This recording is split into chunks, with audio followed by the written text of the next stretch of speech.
What do outlaw one percenters, well respected in California, have to do with a psychopath claiming to be the Messiah? One word: women, and plenty of them.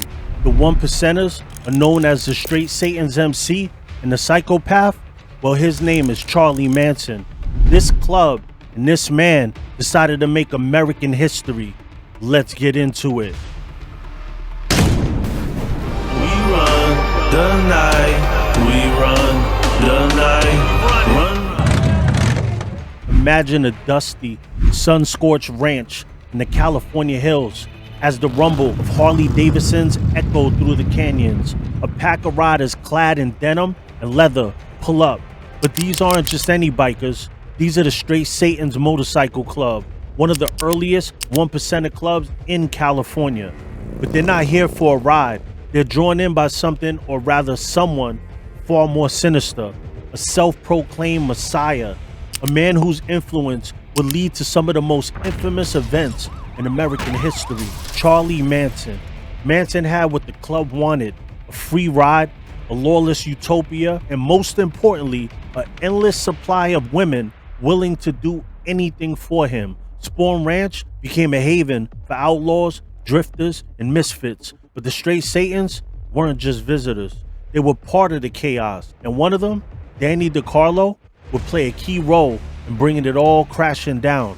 The Straight Satan's Motorcycle Club was one of the oldest outlaw motorcycle clubs in Southern California, emerging in the 1950s when the one percenter culture was still in its infancy.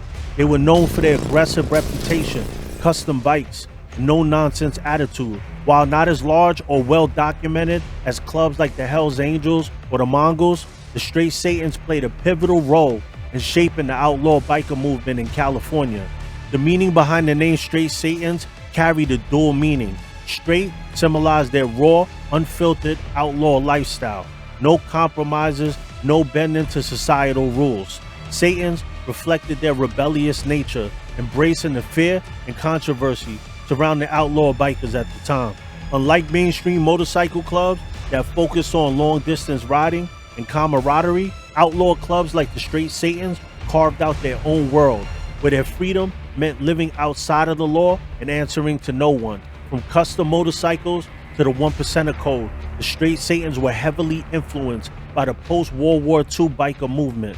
Many of the early one percenter clubs were formed by military veterans, men who had experienced the chaos of war and were searching for the brotherhood, adrenaline, and rebellion in the civilian world.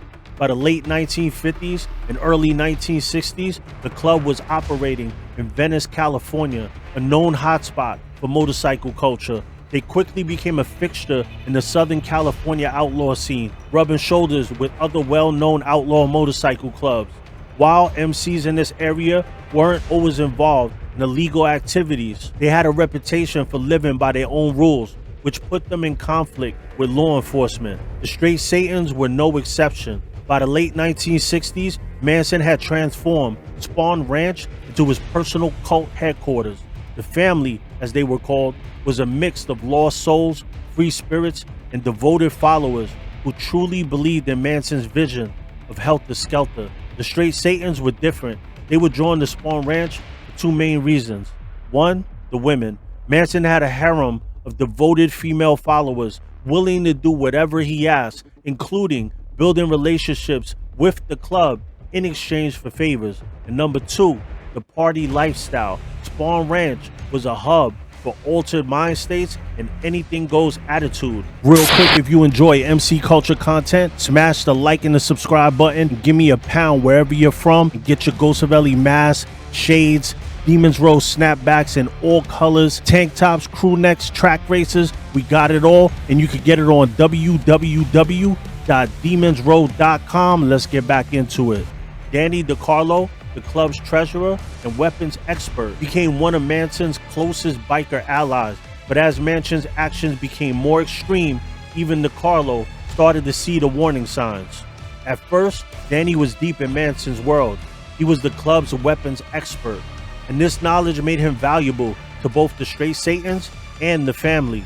But DeCarlo wasn't a true believer in Manson's philosophy. He was there for the women, the parties, and the lawless freedom of of Spahn Ranch. Over time, though, he started to see just how dangerous Manson really was when the infamous Hinman incident went down. DeCarlo saw firsthand how far Manson and his followers were willing to go. He realized Manson wasn't just some crazy hippie, he was something much worse. Then came August 1969, the moment everything changed. Manson and his followers carried out a series of horrific acts, shocking the world. DeCarlo knew what was coming before it even hit the news. The moment he realized he could be next, DeCarlo made his move. After the arrest of Manson and the family, police were looking for someone on the inside, someone who had seen it all but wasn't directly involved. That person was Danny DeCarlo. When he was picked up by the police, he immediately understood that his club's loyalty was outweighed by the danger he was facing. DeCarlo cut a deal and became a state witness, spilling everything he knew about Manson, the family, and the twisted reality of Spahn Ranch. He confirmed Manson's control over his followers. He detailed the weapons stockpile at Spahn Ranch. He testified about the family's bizarre rituals and plans for future violence, even though he was there for it all along. His testimony was a key piece of the evidence that helped prosecutors convict Charlie Manson and his followers for life. Without Danny DeCarlo, Manson might have walked free. By the mid-1970s, the Straight Satan's MC had dissolved. Some of the members patched over to larger clubs, while others faded from the scene. Why? Law enforcement pressure. The authorities cracked down hard on outlaw motorcycle clubs, making it harder for the smaller clubs to survive. Manson's association, being linked to Charlie Manson, drew unwanted heat on the club, which may have forced members to lay low. Shifting biker culture, larger, more structured MCs like the Hells Angels and Mongols began dominating the scene, making it difficult for smaller clubs to maintain influence. What do you think? Should the Straight Satans have distanced themselves from Charlie Manson? I mean, obviously, but there was a lot of women there, so how many of you would have been caught up in that circle? Think about it. It's tragic, it's history, but if you're there and somebody's like, yo, there's a whole bunch of girls over there, would you fall into that trap? Drop your thoughts in the comments. And I'm not glorifying Charlie Manson with this statement when I say this. Charlie was a piece of shit, but his pickup game was next level. I mean, everyone was high, so that probably made him look better to the ladies, but just having all of these women willing to go that far for you, insanity. I heard he was even one of the top people written in jail by women. Let me know what you think in the comments. What stories would you like to hear about? Make sure you hit that like and that subscribe for more MC culture content. Hit that notification bell because YouTube does not send them out. And I'll catch you in the next one. No, yeah, we ghosting, baby.